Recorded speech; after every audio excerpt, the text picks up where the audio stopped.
Assalamu alaikum wa rahmatullahi wa barakatuh. Paix sur ceux qui suivent la guidée.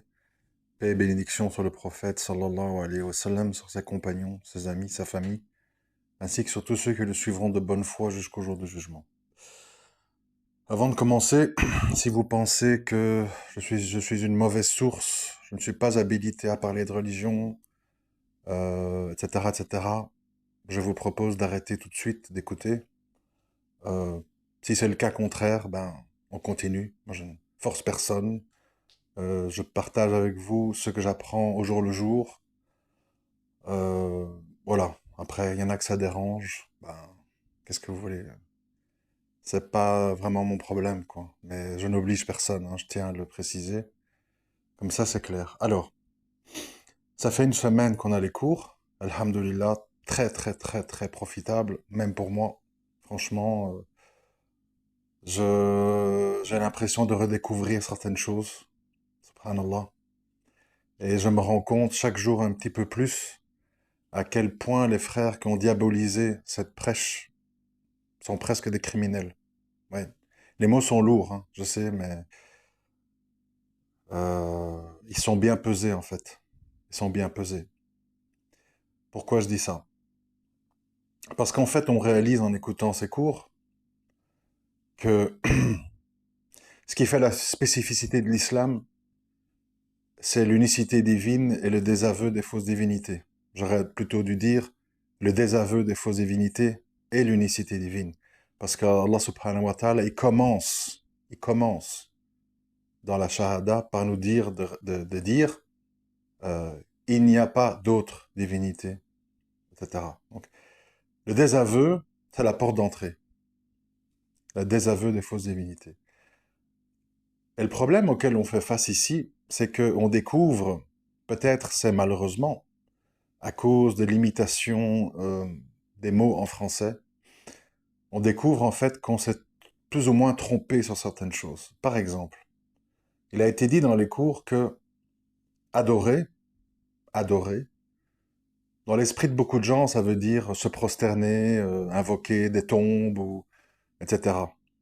Mais en fait, euh, le mot en arabe, il inclut beaucoup d'autres choses. Voilà pourquoi dans le verset où Allah nous dit ils ont pris leurs moines et leurs rabbins comme seigneurs en dehors d'Allah, nous on pense que ça signifie se prosterner devant des rabbins et des moines. Et en fait, c'est pas ça. Quand on lit le tafsir ou les explications, ça veut dire que tu as autorisé un être humain qui, comme toi, va aux toilettes, fait des péchés et soumis à toutes sortes de pressions, de te dire, Allah il a interdit ça, moi je te le permets. Allah il a permis ça, moi je te l'interdis. C'est ça en fait adorer. Adorer, c'est prendre comme source d'autorité euh, quelque chose en dehors d'Allah. Ce n'est pas que se prosterner.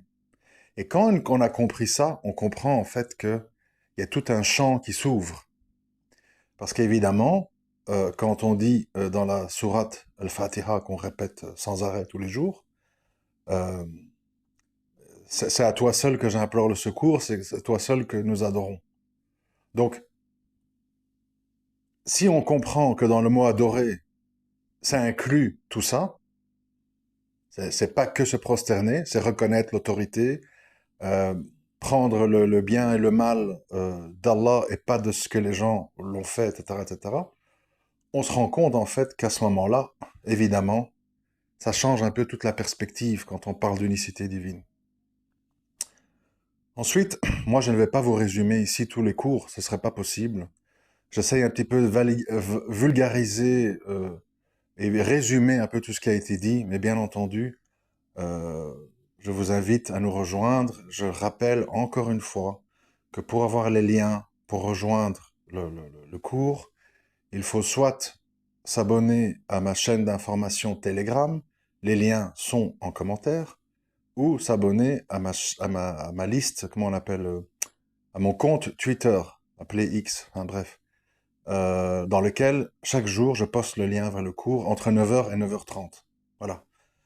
Moi, je vais pas commencer à courir derrière tout le monde. C'est déjà un grand bienfait que ce frère, fils Abilillah, nous donne ce cours. Maintenant, comme je l'ai déjà dit, c'est à vous de vous bouger un peu. Mais je vais essayer une fois par semaine de résumer un peu tout ça et rendre les choses un peu plus accessibles pour certaines personnes qui sont peut-être réfractaires à quelque chose de trop académique. Donc, on a aussi dit une autre chose. Souvent, on entend dans le monde arabe, oui, mais c'est bien tout ce blabla, tawhid, tarot, machin, mais en attendant, c'est les Occidentaux qui dominent, ils ont les plus d'avancées scientifiques, ils sont modernes, ils ont l'argent, ils ont les armées. Nous, en fait, pour sortir de notre condition, on doit les copier. On doit faire comme eux, la démocratie, la liberté, la modernité, le tourisme, etc. Donc, subhanallah. En fait, ça vient de quoi cette histoire-là?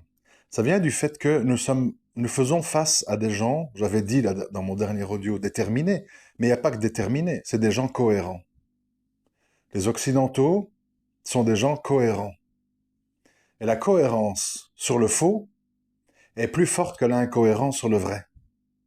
C'est-à-dire que, même s'ils sont sur le faux, du fait qu'ils sont cohérents, c'est-à-dire qu'il y a une logique dans ce qu'ils font, il y a une organisation, il y a une hiérarchisation, il y a une acceptation du public, du système mis en place. Il y a une organisation qui fait que on s'assure que le pouvoir décisionnel reste aux mains des mêmes, même s'ils ont l'air d'être opposés, etc. Eh bien, ça fonctionne. Ça fonctionne dans le sens que ça permet de maintenir l'illusion pas mal de temps. De l'autre côté, nous, on patauge dans des semi-tyrannies, avec des rois fantoches, des premiers ministres qui sont issus d'un prank, de singes de cirque, de clowns, etc. Et on est là avec des mosquées, oui, mais il y a Al-Azhar, et la science, et la Mauritanie, et le Yémen, et l'Arabie, et les trucs, les chouyours, bon, oui, mais ils sont inopérants. Pourquoi? Parce, parce que parmi les attributs d'Allah, il y a le législateur. C'est-à-dire que, à un moment donné, si les lois d'Allah, ce qu'il a rendu permis ou pas permis, ne sont pas mises en application au détriment de la loi des hommes ou des tyrans ou des clowns ou des singes de cirque, eh bien, tu te retrouves devant un pays incohérent. C'est-à-dire que il y a un discours qui est tenu dans les mosquées, il y a un discours qui est tenu à Al-Azhar, à Médine, dans les grandes, je sais pas, les écoles, les madrassas du Maroc, etc. Mais une fois que tu sors des lieux, l'islam et Allah n'ont plus leur mot à dire.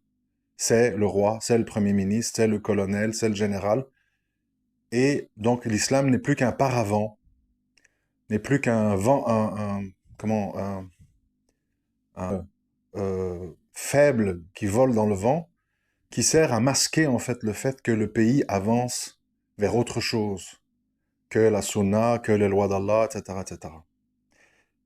Et ce qui est le plus terrible, c'est ça qui est le plus dangereux, c'est que tu as des frères qui disent c'est le moindre mal. Subhanallah. Pourquoi c'est pas le moindre mal? Moi, je le sentais par instinct avant. Maintenant, je sais confirmer par conviction. C'est qu'en fait, quand tu es incohérent avec tes principes, quand tu es incohérent avec ta religion, tu obtiens une société dysfonctionnelle. Tu obtiens une société dysfonctionnelle à tous les niveaux. Économique, judiciaire, matrimonial, organisationnel, etc. Dysfonctionnel. C'est normal. C'est normal. Euh, Tu peux avoir l'ordinateur le plus puissant du monde, avec la carte graphique la plus chère du monde, avec le processeur le plus rapide du monde. Si le operating system, le système d'opération, donc qui est Linux ou Windows et compagnie, si ça n'est pas installé, et si ça ne régit pas tout ton PC, tout ça ne sert à rien en fait. Ça tourne dans le vide. C'est ça qu'il faut comprendre. Et ça vous aide à comprendre pourquoi les musulmans s'enfuient de leur pays pour venir ici.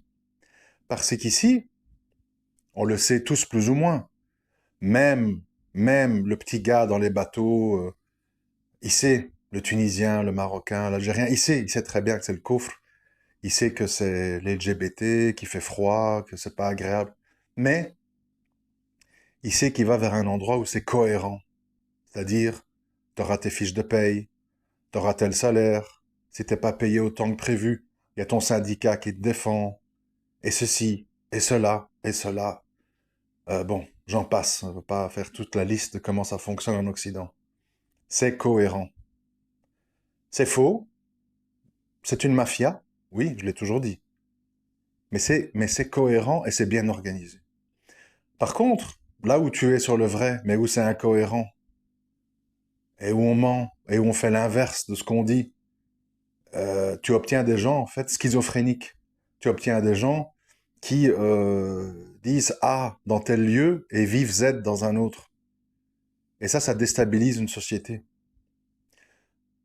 Quand tu apprends dans la madrasa, le mariage où il y a le plus de baraka, c'est le mariage modeste, avec une petite dot, etc., etc. Ne refusez pas à vos filles un, un homme de bien qui se présente à elles. Bon, tous ces hadiths qu'on connaît tous, que tous les gens dans les madrasas récitent, lisent, comprennent, analysent. Et puis quand tu sors dans la vie réelle, qu'est-ce que tu vois? Tout le monde veut des grosses dots. Euh, comment Les parents font obstruction au mariage. C'est trop tôt, ma fille est aux études, non, pas ci, pas ça, t'es trop noir, t'es trop machin, je sais pas quoi. Il y a l'inverse qui se passe. Qu'est-ce que vous croyez qui se passe dans la tête d'un jeune? Il dit tous ces beaux principes qu'on m'a appris à la madrasa. En fait, quand je suis confronté à la vie réelle, c'est l'inverse. On me balade, en fait, on me ment. On me ment. Il dit, tu sais quoi? Je préfère être avec des gens qui sont pas sur l'islam, mais qui me mentent pas. Qui me mentent pas. Et c'est comme ça qu'on en arrive à la situation dans laquelle on est. Parce que euh, on n'a pas compris que sans les fondations de la maison, demandez, parlez autour de vous, demandez à des maçons, à des gens spécialisés dans la construction de maisons, c'est quoi le plus important dans une maison? Il va vous dire les fondations. Si votre maison n'est pas bâtie sur des murs souterrains creusés dans le sol, bien ancrés dans le sol, euh, des piliers qui soutiennent tout ça, etc., etc., des poutrelles en métal et compagnie, au-dessus, vous aurez beau mettre des beaux éviers, des belles toilettes, une cuisine ultra moderne, des machines à laver, des séchoirs, tout ce que vous voulez. Qu'est-ce qui va se passer? À un moment donné, votre maison va s'affaisser et va se disloquer. Parce que les fondations ne sont pas solides. On n'a pas, on a économisé sur la fondation. Et ça ne marche jamais. Peut-être pas à court terme, pas quand c'est nouveau. Mais quand la maison va se mettre à bouger, qu'il y aura des infiltrations d'eau, à ce moment-là, si ça n'a pas été fait dans les règles de l'art, la maison va s'affaisser et s'écrouler. Comme on peut voir souvent dans les pays pauvres, quand il y a des tremblements de terre, il y a des dégâts incommensurables parce que les règles de construction ne sont pas respectées. Donc les dégâts sont beaucoup plus graves que la normale. Et c'est la même chose au niveau de la religion. Si, si on vous occupe dans les mosquées, dans vos familles, dans vos livres, par des sujets périphériques, la musique c'est le diable, à quand le voile ma sœur, attention à la longueur de tes pantalons, n'oublie pas le siwak, etc., etc. Et il ne s'agit pas, attention les mauvaises langues, il ne s'agit pas de se moquer de ces sunnas, tout est important. Mais ce ne sont pas les fondations de l'islam. L'islam est arrivé et pendant plus de 10 ans, écoutez bien s'il vous plaît, écoutez bien, pendant plus de 10 ans, on n'a pas parlé de prière, on n'a pas parlé de hijab, on n'a pas parlé de tout ça.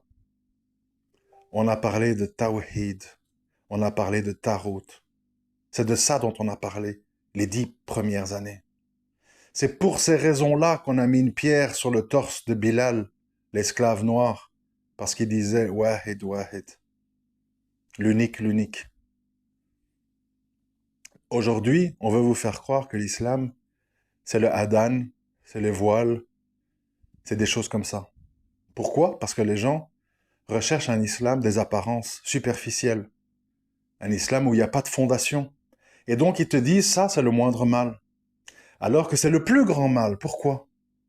Parce que tu crois que tu es dans une société islamique, les gens croient qu'ils ont affaire à des hommes et des femmes et des familles musulmanes, alors qu'en fait, ils ont affaire à des acteurs, à des usurpateurs, et à, ça, c'est le mot que Allah il utilise dans le Coran, en tout cas traduit en français, des prétentieux. Des prétentieux. Que veut dire prétentieux? Des gens qui prétendent, des gens qui prétendent être musulmans. Ils prétendent, ils font semblant.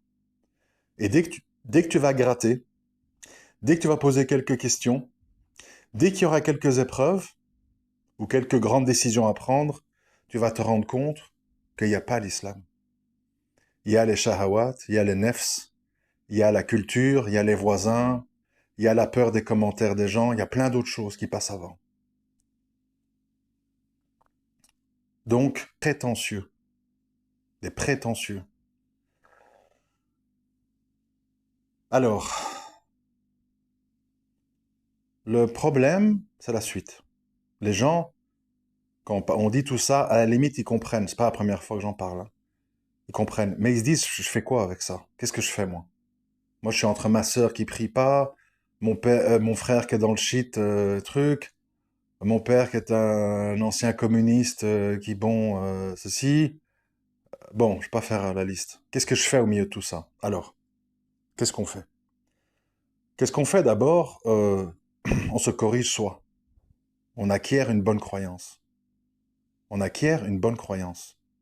Et comme disait le frère de manière un peu brutale, mais je me dois de répéter ces mots, on s'en fout de tes péchés. On parle pas de ça, nous. On s'en fout de tes péchés. Qu'est-ce que tu fais? Tu joues au paris sportif, je sais pas quoi, t'as un chien chez toi, t'as pas le voile, tu fais 2 prières par jour au lieu de 5. C'est pas le sujet, en fait. C'est pas le sujet. Pourquoi? Parce que si tu fais tout ça bien, mais que t'as une mauvaise croyance, ça ne sert à rien. C'est des efforts pour rien. Donc, il faut faire les choses dans l'ordre. Tu dois d'abord acquérir une bonne croyance. Tu dois d'abord savoir c'est quoi le tawhid, c'est quoi un tarot. Comment t'écarter du tarot? Quel est le statut des mouchriquines? Que faire des gens qui reconnaissent les tarots comme seigneur à la place d'Allah? Etc., etc. Et de là, le reste coulera de source parce que si tu as une bonne croyance, tu vas vouloir plaire à l'unique. Et si tu veux plaire à l'unique, tu vas t'éloigner de ce qui lui déplaît. À lui. Pas à ton père, à ta mère, à ton pays, à ta rue, à ta mosquée, ou à ta secte. Ce qui va déplaire à Allah, tu vas t'en écarter. Et rien que ce qui lui déplaît à lui. Et rien que ce qui lui déplaît à lui. Malheureusement, les gens, ils aiment bien être des... Comment on appelle ça? Ils aiment bien être des... Je trouve pas le mot. Des autres sur les autres. Les gens, ils aiment beaucoup ça. Tais-toi, tu sais pas. Moi, je sais. Mon savant sait. Ma secte sait. Toi, tu ne peux pas savoir. Quand tu auras l'arabe littéraire parfaitement sur le bout des doigts et que tu auras étudié 10 ans à Médine, tu pourras peut-être commencer à, etc., etc. C'est-à-dire qu'ils érigent des barrières entre vous et Allah afin de s'assurer que vous passerez par eux pour les questions qui regardent la religion. Et, comme je l'ai déjà dit, on va vous occuper avec des sujets périphériques. Le mariage en islam, le comportement de l'épouse avec son mari, la hijra, al-jihad fi sabilillah, etc., etc. Et le sujet prioritaire absolu, pourquoi c'est prioritaire absolu? Écoutez bien, il faut être concentré. Pourquoi c'est prioritaire et absolu? Réfléchissez, réfléchissez bien. Qu'est-ce qui nous différencie des autres religions? Le dévouement. Vous voulez que je vous montre? Vous voulez que je vous montre les images d'aujourd'hui? Aujourd'hui. Des fêtes de Nouvel An lunaire en Chine? Vous voulez voir? Comment ils font? Qu'est-ce qu'ils font? Ils marchent à genoux dans des temples, ils mettent des encens, ils pleurent, ils invoquent, ils sonnent des cloches, Ils grimpent des montagnes, plein de trucs, avec grande ferveur, plus que nous. Ils pleurent, ils viennent en famille, du plus petit au plus vieux, fêter le nouvel an lunaire. Vous voulez que je vous montre les rassaudites pour Hassan, Hussein? Ils se frappent, ils se giflent, ils se blessent, ils tournent en rond pendant des heures, ils crient, tout, s'arrachent les poils, je sais pas quoi. Grande ferveur, etc., etc. Tous, tous ces gens, catholiques romains, protestants, pentecôtistes, évangélistes, etc., etc., ils disent tous, il y a un Seigneur créateur. C'est pas un scoop de dire ça, hein. Pas un scoop du tout. Koresh le disait aussi, il y a un Seigneur créateur. Bien sûr, il y a un Seigneur créateur. Il n'y a que les fous furieux ici en France qui sont là dans l'athéisme pur et dur. Ouais, il n'y a rien, je ne crois qu'à ce que je vois, bon, hein, bref. Mais les autres, ils te disent tous, il y a un Seigneur créateur. Mais nous l'adorons qu'en lui associant des choses.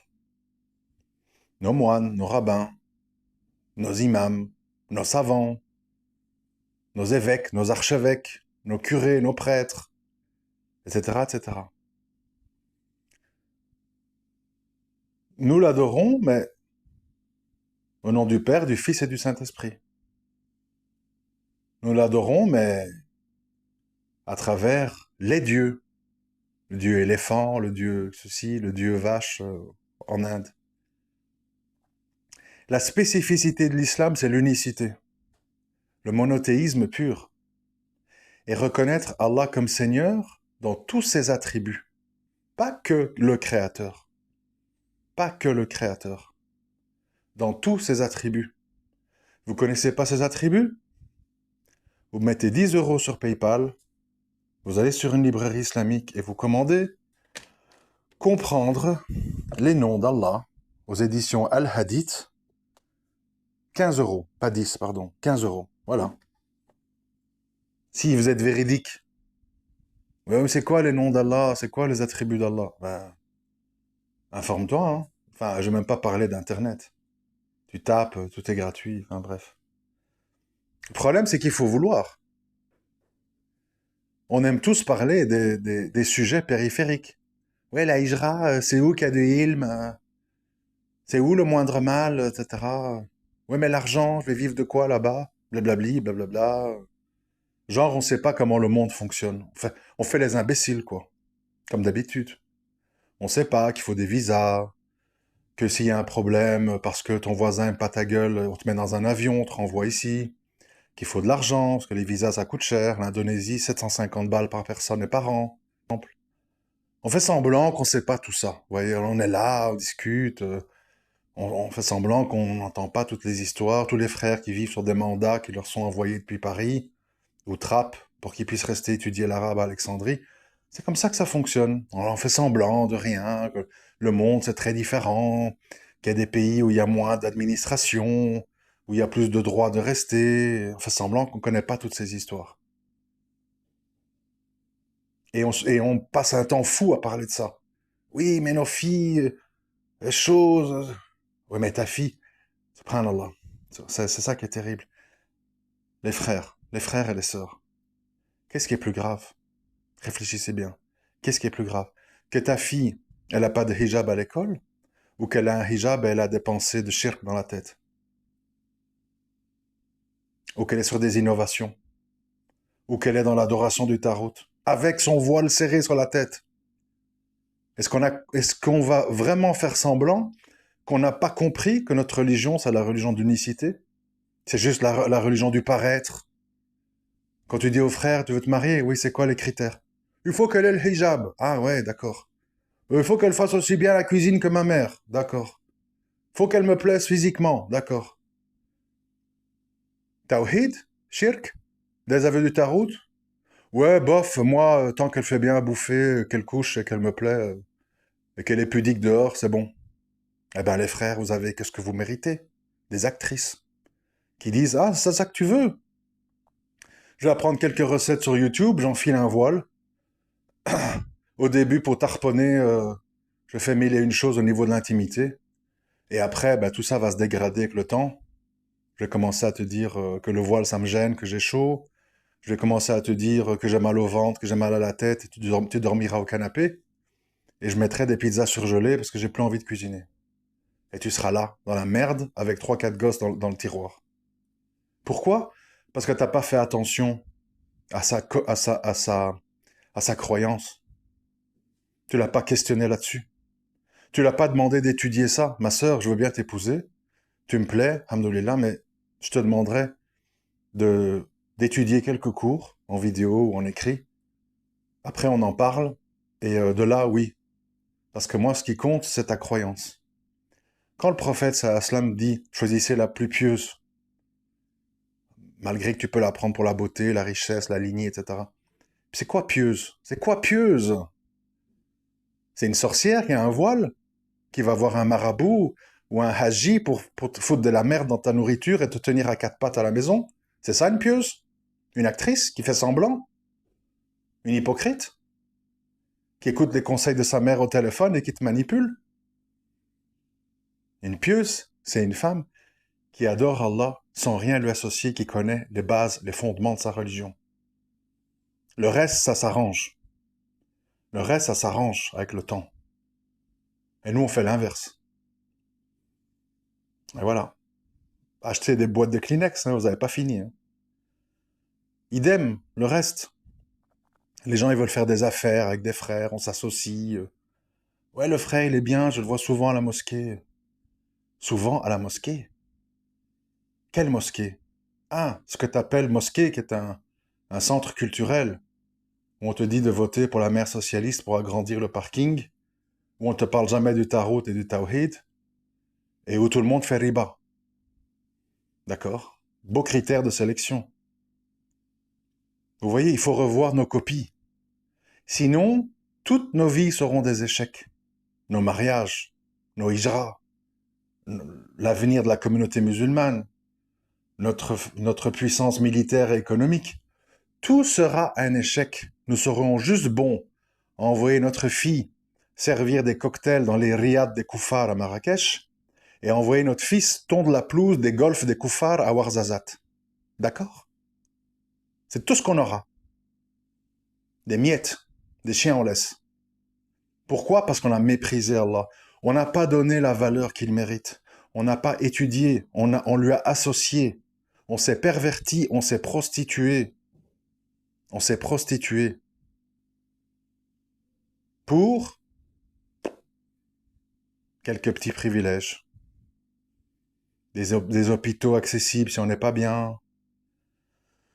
Des écoles qu'on croit être source de grands bienfaits pour nos enfants.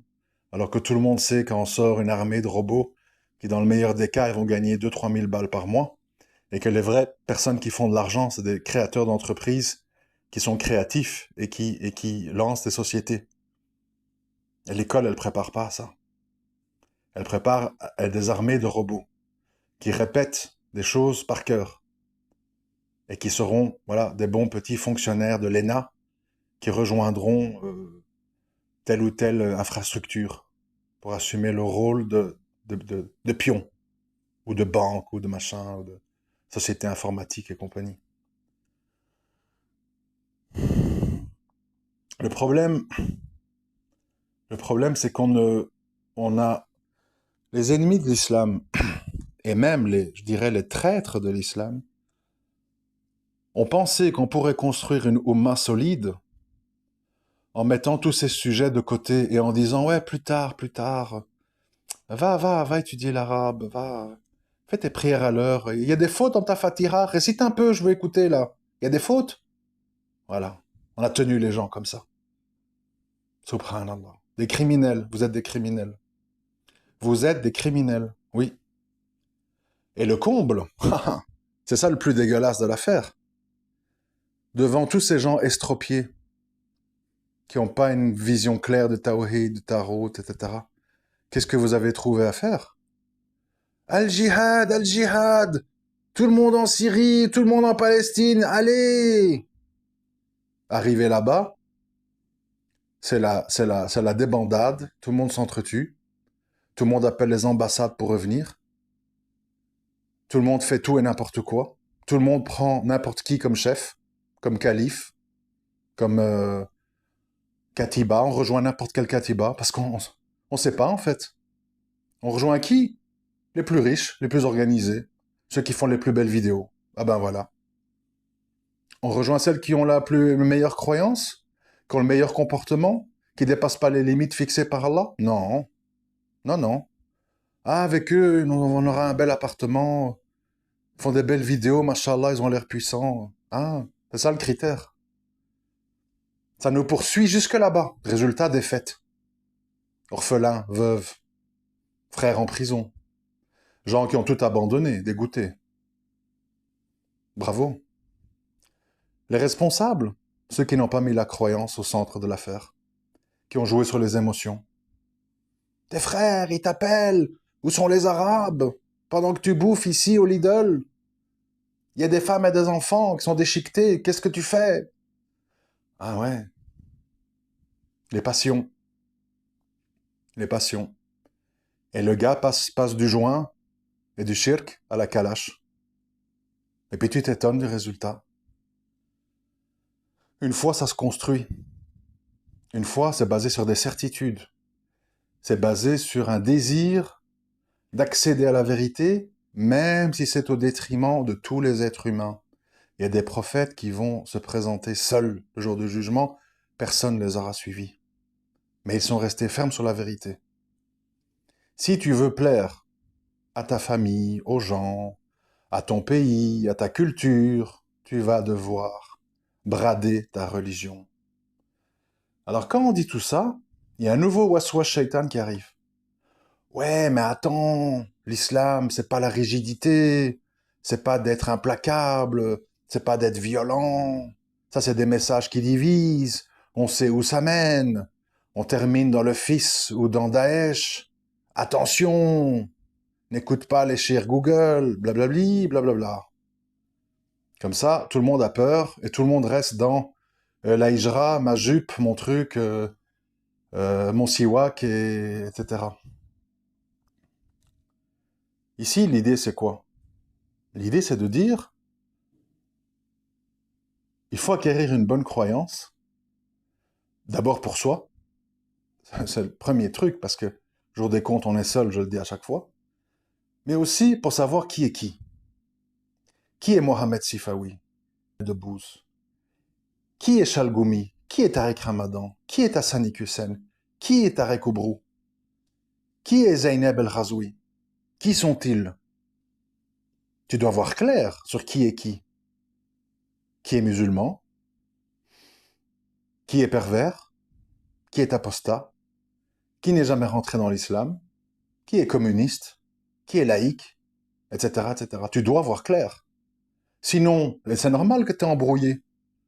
Tout ce beau monde se dit plus ou moins on est musulman.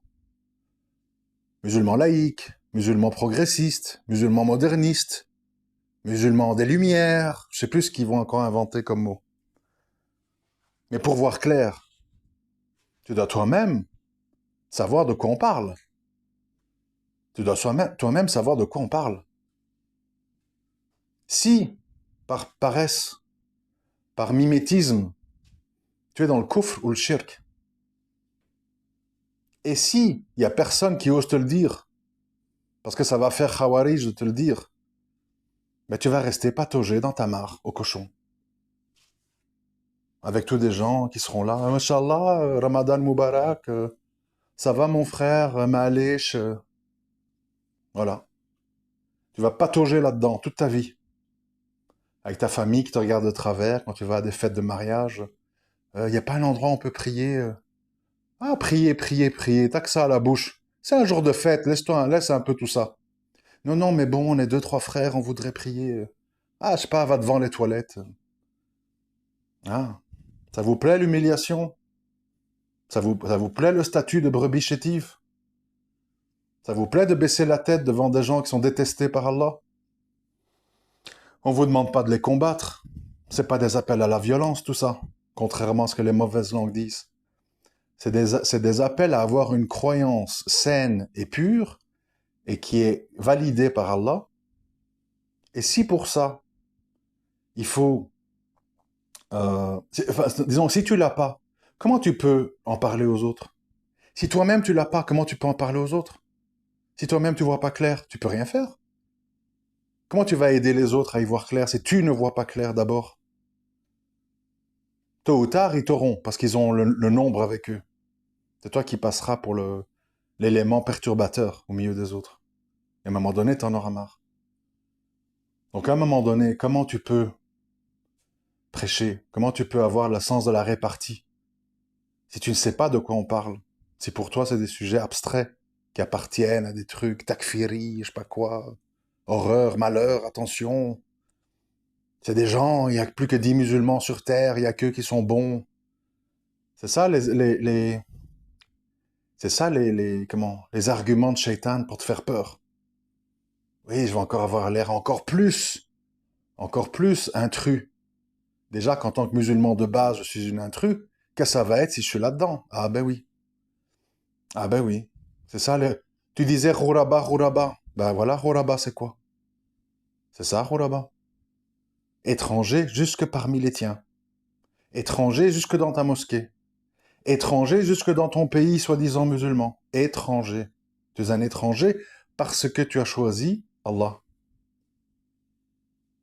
Et donc, tu dois te satisfaire et être heureux et remerciant que tu es un étranger, que tu es mal vu, que tu es montré du doigt, que tu es insulté, que tu es rabaissé. Qui es-tu? Machin, tout, enfin, tout ce qu'on entend tous les jours. Alhamdulillah, quel privilège, quel cadeau de pas être comme eux. Quel cadeau de pas être parmi les suiveurs des savants égarés égareurs. Les savants du palais, les savants les maudits. Quel cadeau quand on te dit tu les suis pas. Alhamdulillah que je les suis pas. Alhamdulillah que je les suis pas. Je suis Allah. Et je suis les savants sur les questions pointues de jurisprudence que je vois être le plus proche d'Allah dans leurs croyances. Parce que oui, les fondamentaux, n'oubliez pas ceci, les fondamentaux de l'islam, si vous ne les connaissez pas, vous n'êtes peut-être pas dans l'islam. Je l'ai déjà dit. C'est obligatoire pour vous de les connaître. Vous ne pouvez pas vous reposer sur un savant. C'est votre croyance, vous ne pouvez pas jouer au dé avec ça. Sinon, vous rentrez dans le verset, ils ont pris les moines et leurs rabbins comme seigneurs à la place d'Allah. Pourquoi? Parce que vous avez accepté leur autorité et vous avez répété ce qu'ils ont rendu halal et haram, qui est peut-être l'inverse de ce qu'Allah a dit. Exemple, le vote. Le vote ou le riba, c'est bien de se cacher derrière le Cheikh Daouda ou le Cheikh Al-Kardawi. Mais le jour des comptes, vous avez des yeux, vous avez des oreilles, vous avez de l'argent, vous pouvez vous procurer des livres, vous pouvez vous informer même avec des livres de mécréants, comme Étienne Chouard et d'autres, sur qu'est-ce que c'est que la démocratie, comment ça fonctionne la démocratie, qui est Mélenchon, d'où il vient, quel est son cursus. Vous pouvez savoir ça. Et vous ne l'avez pas fait. Vous avez écouté vos seigneurs que vous avez pris en dehors d'Allah pour aller le dimanche matin faire la file dans la pluie pour voter pour un ennemi d'Allah qui s'est trimballé derrière une bannière Nous sommes Charlie, le droit au blasphème en France. Tu as été voté pour lui. Subhanallah. Quelqu'un qui va voter des lois inverses de ce qu'Allah il a dit. Quelqu'un qui va mettre un drapeau arc-en-ciel devant ta fenêtre. Tu t'es déplacé pour aller voter pour lui. Parce que cher XYZ a dit. Mais qu'est-ce que Allah il a dit? Tu sais pas ce qu'Allah il a dit? C'est ta faute, tu devais t'informer. On peut tous mourir demain, mes frères et sœurs, cette nuit. Est-ce qu'on peut confier les clés de notre au-delà à des gens qui habitent parfois 5000 km des lieux, qui ne savent pas les tenants et aboutissants, qui font des fatwas peut-être sur la description d'une situation qui n'est pas réelle par des gens manipulateurs, etc., etc. D'où l'obligation de connaître Allah et d'avoir une croyance saine. Sinon, tu es une feuille dans le vent. Et tu auras pris tes savants, tes moines et tes rabbins, enseigneurs en dehors d'Allah. Tu auras fait du shirk. Nous n'avons pas l'autorisation de faire le shirk. C'est le seul péché qu'Allah ne pardonnera pas. Je le dis et je le répète à chaque audio. On peut te parler matin, midi et soir de voile, de djilbab, de hijra. Ça ne changera rien. C'est le shirk qu'Allah ne pardonnera pas. Donc concentre-toi sur ça. Qu'est-ce que le tawhid? Qu'est-ce que le tarot? Qu'est-ce que le shirk? C'est ça la clé, la porte d'entrée, la fondation. Le reste, c'est des choses périphériques qui sont venues 10 ans après le début de l'avènement de l'islam. Pas au début, même pas la prière. Tout le monde te dit la prière, la prière, la prière. La prière sur quoi? Sur le shirk? Sur le koufr? Dans les mosquées de la République? Quelle prière? Ça devient des cours d'aérobic. C'est la prière, c'est en comprenant tu pries qui et pourquoi. C'est ça la prière. Et la prière vient après la compréhension de la shahada. Et après la compréhension du tawhid, du tarot, etc. Après, pas avant. Nous ne sommes pas des gens de l'illusion. Nous ne sommes pas des gens qui cachons notre ignorance derrière des prières, des barbes et des voiles. D'abord et avant tout et à toute vitesse, la connaissance. Si moi j'étais responsable de mosquée ou gouverneur d'un pays musulman, je dirais à tout candidat converti, fais la shahada, très bien, et immédiatement après, tu passes une semaine à apprendre les fondements du tawhid, du tarot, du désaveu, etc. Immédiatement. Si tu veux pas, j'accepte pas ta conversion. Si tu refuses. On n'a pas besoin d'hypocrites ou de gens fragiles ou de gens qui veulent pas connaître Allah. Et qui vont ramener des bidas, qui vont ramener des waswas et des ambiguïtés. On n'a pas besoin de ça. On a besoin de gens bien ancrés dans leurs croyances. Idem dans les couples. Tu prends pas ça pour un critère. Attends-toi à des problèmes. Même si ta femme prie à l'heure, elle a le voile. Attends-toi à des graves problèmes. Même si ton mari a une belle barbe et il parle l'arabe. Attends-toi à des grands problèmes s'il n'a pas une bonne croyance. S'il associe Allah. S'il prend les savants comme divinité et comme Seigneur en dehors d'Allah. Attends-toi à des grands problèmes. Subhanallah. Bon, 42 minutes. Oh là là, désolé. Bon, je rappelle. Les cours, tous les jours. Ça commence entre 9h et 9h30. Le lien vers le cours est disponible sur Telegram et sur Twitter. Il faut s'abonner, sinon vous ne pouvez pas savoir. Et je vous invite à venir. Voilà, il y a une semaine qui est passée, mais il y aura des récaps qui seront faits, des mises à jour. Vous avez le droit de poser des questions, vous avez le droit de critiquer, vous avez le droit de ne pas être d'accord. Toujours dans le respect et la politesse, bien sûr. Mais c'est à vous de voir. C'est à vous de voir si vous voulez rester dans l'islam des apparences, l'islam couscous, ou dans l'islam véritable. Et si aujourd'hui on en est là, on est tellement rabaissé, on est tellement humilié, on est tellement divisé, c'est parce que personne n'a voulu s'attaquer à cette question-là, sous prétexte que c'était la dawa des Khawarij, des Kharijit, des Takfiri. Et voilà le résultat en fait. Regardez autour de vous. C'est beau, hein? Qu'Allah nous aide. À très bientôt, Inch'Allah. Assalamu alaikum wa rahmatullahi wa barakatuh.